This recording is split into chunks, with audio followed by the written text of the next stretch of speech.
আসসালামু আলাইকুম সুপ্রিয় দর্শক, আপনাদের ভালোবাসায় আসলাম এক সুন্দরী আপুর কাছে। আমরা শুনবো তারই জীবনের কাহিনী। আসসালামু আলাইকুম। ওয়ালাইকুম আসসালাম। আপু কেমন আছেন? জি আলহামদুলিল্লাহ ভালো আছি। আপনারা ভালো আছেন? জি আলহামদুলিল্লাহ, আমি ভালো আছি। তো আপু, আপনার শুরুতে নামটা বলবেন। আমার নাম মিথিলা। আমি রংপুর থেকে আসছি। পরিবারে কে কে আছে? আমি আর আমার মা। আচ্ছা। তো আপনার বাবা নেই? না, বাবা নেই। বাবা কি মারা গেছে? জি। ও আচ্ছা। তো আপু, আপনার শিক্ষাগত যোগ্যতা কতটুকু? এসএসসি। SSC pass. জি। ও আচ্ছা। আপু, আপনার কি আগে বিয়ে শাদী হয়েছিল? জি। ও আচ্ছা। তো বিয়ে শাদী হয়েছিল কি ডিভোর্স হয়ে গেছে নাকি? না, হাজবেন্ড মারা গেছে রোড অ্যাক্সিডেন্টে। ও আচ্ছা। তো কতদিন সংসার করছিলেন? 1 বছর। কোনো পোলাপান আছে কি? না। পোলাপান নেই না? তো মূলত আমাদের ক্যামেরার সামনে এখন কেন আসছেন? আসলে আমি আমার মা, মানে আমার বিবাহের পর আমি আমার বাড়িতে চলে আসি। তো আমার পরিবার আমার মা ছাড়া কেউ নেই।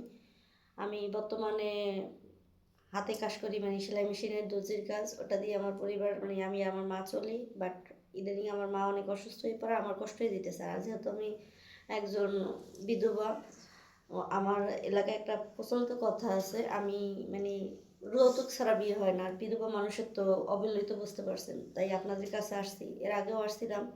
তো এখন পর্যন্ত আমি আসলে একজন সারা ভালো পাননি? মানুষের সন্ধান পাইনি। ও আচ্ছা। তো আপু, আপনার বয়সটা কত চলে? 27। 27 বছর। ও আচ্ছা। তো আপু, আপনি তাহলে কেমন বয়সী লাইফ পার্টনার হিসেবে চাচ্ছেন? আসলে বয়সটা ম্যাটার করে না, যেহেতু আমি একবার সংসার করছি। তো আমি চাইতেছি 40-45 যাই হোক, একজন ভালো মনের মানুষ চাচ্ছি, যে আমার আর আমার মায়ের দায়িত্ব নিতে পারবে। মানে মনটা ভালো চাচ্ছেন, অর্থাৎ সারা হ্যাঁ, জীবন হ্যাঁ। যেন তার সাথে সুখে সংসার করতে জানি পারেন। উনি আমাকে একটা সচল পরিবার চাচ্ছি, যে আমাকে আমার মাকে সহায় করতে পারবো। তো আপু, আপনি কেমন ফ্যামিলি চাচ্ছেন? যৌথ ফ্যামিলি চাচ্ছেন না সিঙ্গেল ফ্যামিলি? আসলে ফ্যামিলি যেমনই হোক না কেন, মানুষগুলো জানি ভালো হয়। ও আচ্ছা। ঠিক আছে। তো আপু, আপনার আমাদের এখানে অনেক দেশি বা অনেক প্রবাসী ভাই আমাদের লগ দিয়ে থাকে। তো যদি কোনো প্রবাসী ভাই বিয়ে করে আপনাকে দেশে রেখে যায়, তো আবার তো বিয়ে করে আবার অন্য ছেলের হাত ধরে চলে যাবেন না?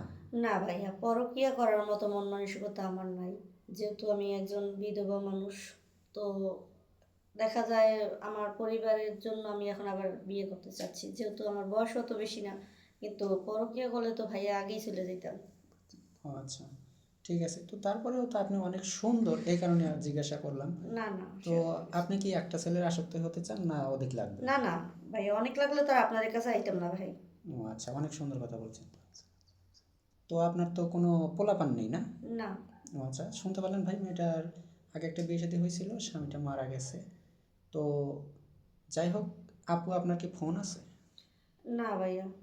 ফোন নেই? না, একটা ফোন ছিল, নষ্ট হয়ে গেছে। বলেন কি, এই যুগে আপনার মতো এত না, সুন্দর কিউট একটা মেয়ে, তাও আপনার হাতে ফোন নেই? মানুষের অভাব যখন আসে তখন অনেক কিছুই হয়, কিন্তু হয়তো বিশ্বাস হবে না। ও আচ্ছা। তো অনেক সুন্দর কথা বলছেন। তো ভাই, মেয়েটার কোনো নাম্বার নেই বা কোনো ফোন নেই।